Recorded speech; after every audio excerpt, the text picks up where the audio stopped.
עכשיו כמה מחשבות על רגשות. אז קודם כל, הרגש הוא לא אויב, הוא בא לעזור. דיברנו על זה מקודם, לא צריך לברוח מזה, וכמו כל דבר שיש בנו, אז גם הרגשות יש להם תפקיד, והם עוזרים לנו אם אנחנו רק יודעים להשתמש בהם נכון. דבר שני, כמו שאמר ינוש קרצוק על ילדים, אין רגשות רעים, יש רגשות שרע להם. זאת אומרת, לא להאשים את הרגשות, הם לא רעים. רע לי כשיש לי את הרגש הזה, וזהו, בסדר, וצריך לעשות משהו, לעזור, לתמוך, אבל לא להאשים את הרגש, הפחד הוא לא אויב, להפך, הוא בא לשמור עלינו וכן הלאה וכן הלאה. צריך לתת לרגש מקום, זאת אומרת, ההתמודדות עם הרגשות זה לא בזה שאנחנו לא נרגיש, זה להפך, דווקא בזה שניתן לנו דברים להרגיש, אנחנו יוצרים להם מקום, כלי, דיברנו מקודם על החלק, ודווקא בניסיונות תמיד להתחמק מהרגשות, אנחנו חושבים שאנחנו פותרים אותם, או מדחיקים אותם, או מכחישים אותם, אבל הסיבות בקושי נמצאות, והם יצוצו ממקום אחר. אז חלק מהתהליך של העבודה הרגשית זה להפך, ללמוד להיות בנוכחות עם הקושי, לקבל את זה ולא להיבהל מזה, ופתאום זה אפשרי, פתאום זה מתרכך, ופתאום קורה משהו. הרגשות הם תקשורת עם העולם ועם עצמנו. כדאי ללמוד להקשיב. זה נושא גדול, ואני לא בטוח שאני אתייחס אליו היום, אבל כל העולם הרגשי שלנו, יש שם מסבירים אותו שהוא נועד כדי לאפשר לנו לתקשר. זאת אומרת, מה קורה לי? זה בדיוק הרעיון. הרגש זה כאילו סוג של דיבור כזה, דיבור פנימי, גם שלי עם עצמי וגם עם הזולת, כן? על מה שקורה לי. אז אם זה כל כך חשוב, אז צריך ללמוד להקשיב לזה. מה הם אומרים? ומה אני אומר בעצם? ומה אני אומר לאחרים? אני לפעמים בעצמי לא מבין.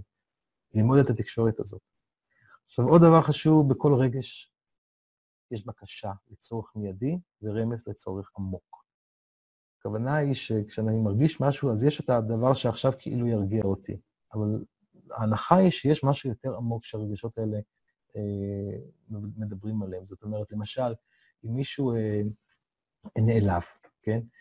אז מה שהוא צריך עכשיו, כאילו, לצורך מיידי, תתנצל. וכאילו, אם אתה תתנצל, כי העלבת אותי, אז אני ארגע. אבל הרבה פעמים, עלבון הוא ביטוי למשהו הרבה יותר עמוק. כן? עלבון זה אולי ביטוי לאיזו אמונה שאני חלש. ואז מישהו שמעליב אותי יכול לפגוע בי, כי אני חלש. אז מה שאני באמת צריך זה לא התנצלות. מה שאני צריך זה מישהו שיאמין בי שאני לא חלש. או משהו שייתן לי אמונה בעצמי שאני לא חלש. אז כשנכנסים יותר לעולם הזה, אז ללמוד להבחין בין הצורך המיידי שאנחנו כאילו באים לספק, לבין הבקשה היותר עמוקה שהקושי הזה בעצם רומז עליה. עכשיו, הרגש הוא כוח החיים, באנגלית אומרים emotion, התנועה היא קשורה לאמוציות, וגם לראות את זה, להבין שמה שמניע אותנו בסופו של דבר, אני יכול לחשוב, אני עכשיו קם, אני לא קם. לא משנה מה אני חושב. פתאום אני קם, מה קרה?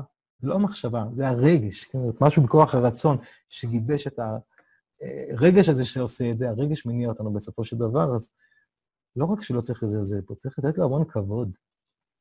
מחשבה ורגש, אני חושב, הקושי להבין אותם, אני חושב, אולי כמטאפורה כמו תווים ומוזיקה. אנחנו מסתכלים על תווים, אנחנו מבינים שזה מוזיקה.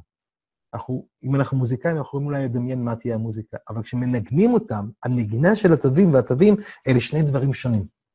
ובאיזשהו מקום, המחשבות שיש לנו, והרגשות שלנו, לדעתי זה כמו תווים ומוזיקה. כי אנחנו חושבים על החיים, אבל אנחנו מרגישים את החיים.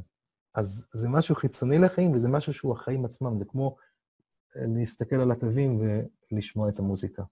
והחיים הם ברגש, הפיתוח של זה שבעצם כשאנחנו מדברים על החיים שלנו, אז אנחנו חושבים המון על החיים. דיברנו על המחשבות, אבל בעצם חוויית החיים שלנו זה לא המחשבה. אני לא נמצא כאן בשכל. זה לא כמו אני חושב אני קיים, לא, אני מרגיש שאני קיים. וחוויה שלנו, עד כמה אנחנו חווים את החיים ואיך אנחנו חווים, המימד שלה זה מימד של הרגש ולא מימד של המחשבות. וזה רק אומר עד כמה צריך כנראה לתת מקום לעולם הרגשי, להבין אותו ולפתח אותו, כי הוא בסופו של דבר החיים שלנו. הוא לא על החיים, הוא החיים עצמם. מחשבות ורגשות, הקשרים ביניהם מעגלים וליניאריים, כמו שכבר דיברנו מקודם, זה לא שהמחשבות דומות רק לרגשות, זה הולך תמיד ביחד. אני כבר רומז פה למשהו מעולם הקבלה, שזה מושג שנקרא עיגולים ויושר, ואנחנו עוד מעט נגיע לזה, אני מקווה.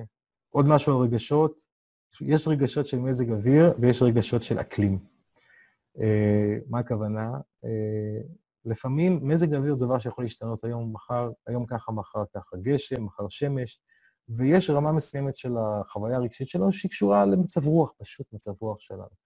אלה דברים שמצד אחד יכולים להתקלקל מהר מאוד, לפעמים יכולים גם להשתנות מהר מאוד. יחסית בטווח הזה יש יותר שליטה. אבל יש גם רגשות של אקלים. אקלים זה משהו שבא להיות פה.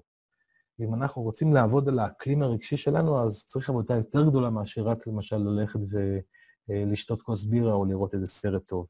ובעצם המקומות האמיתיים שהם קשורים לעומק שלנו, זה לא במזג האוויר, זה באקלים הרגשי שלנו. ושם נדרשת עבודה מאוד עמוקה. ומצד אחד אנחנו כן אומרים, לך תעשה ספורט, לך תדבר עם מישהו, לך תראה סרט, לך תאכל שוקולד, זה עוזר למצב רוח, זה עוזר למזג האוויר. אבל כדי להתמודד עם האקלים הרגשי, שבעצם יותר קשור למי אנחנו ואיך אנחנו נמצאים במציאות, אי אפשר להסתפק בדברים חיצוניים, צריך ללכת למשהו יותר משמעותי ועמוק.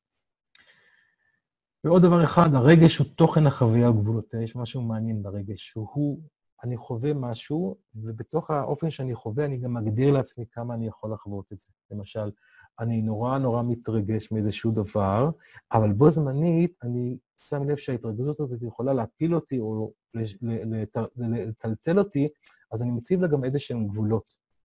אז אני גם מרגיש וגם מגדיר את גבולות ההרגשה, כמו שדיברנו מקודם, המושגים של אורות וכלים.